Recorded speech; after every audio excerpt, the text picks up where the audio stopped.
মাছকলার ডাল ভাজতেছি। মাছকলার ডাল রান্না করবো আজকে মাছ দিয়ে।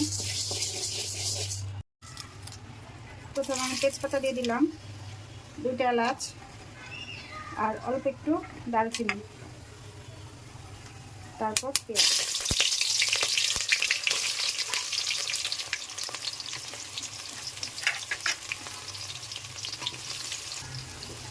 পেঁয়াজটা কিছুক্ষণ ভেজে নিব। আর এখানে এলাচ দারচিনি তেজপাতা দিয়েছি, এটা থেকে সুন্দর একটা ফ্লেভার বের হবে। আমি কখনো এলাচ দারচিনি দিয়ে মাছকলার ডাল রান্না করিনি। আমি একটা রেসিপিতে দেখলাম, দেখে ভালোই লাগলো। আজকে একটু রান্না করে দেখে কেমন লাগে। পেঁয়াজ ভাজা হয়ে গেছে। আর এখানে হলুদ, মরিচ, আদা, রসুন, জিরা এখানে সবগুলো দিয়ে দিলাম। এখন মশলাটা ভালোভাবে কষিয়ে নেব। মশলা কষানো হয়ে গেছে। এখন আমি স্বাদ মতো লবণ দিয়ে দিলাম।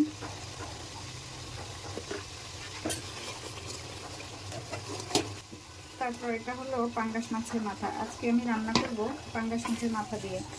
এটা যে কোনো মাছের মাথা দিয়ে রান্না করা যায়। আজকে আমি পাঙ্গাস মাছের মাথা দিয়ে রান্না করব। মাথাটা কিছুক্ষণ কষাই নিব মশলার মধ্যে। ভিতর থেকে একটু হওয়ার জন্য পানি দিয়ে দিলাম। এখন আস্তে আস্তে মাছটা কষানো হবে।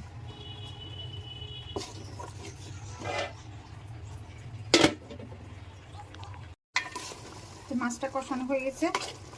এখন মাছটা আমি উঠাই দেব।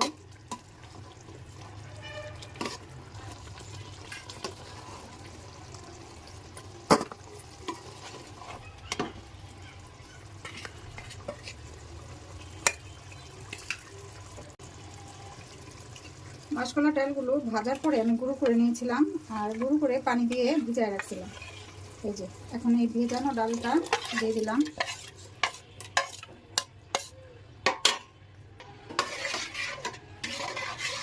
এখন পরিমাণ মতো পানি দিয়ে দেবো। আর ডাল দেওয়ার পরে কিন্তু নাড়ার উপরে রাখতে হবে, নাহলে ডাল নিচে লেগে যাবে। যে যেমন পাতলা ঘন খাবে, আমি একটু পাতলাও বেশি করব না আর ঘন বেশি করব না, মিডিয়াম রাখবো, সেই হিসেবে পানি দিয়ে দেব। ডালে বলক চলে আসছে। এখন আমি মাছের মাথাগুলো দিয়ে দিলাম। আর মাছের মাথাগুলো আমি আস্তই রাখবো, ভাঙবো না। ভাঙলে কাটা কাটা বের হয়ে যাবে, বাচ্চারা খেতে পারবে না। কাঁচামরিচ দিয়ে দিলাম। যে এখন ধনেপাতা দিয়ে নামাই নেব। সুন্দর ফ্লেভার বেরিয়েছে। এই যে ঘন এরকম, এটা ঠান্ডা হলে আরো ঘন হয়ে যাবে। আমার বড় মেয়ে বলতেছে, আম্মু কি রান্না করতেছো, এত সুন্দর ঘ্রাণ বের হয়েছে।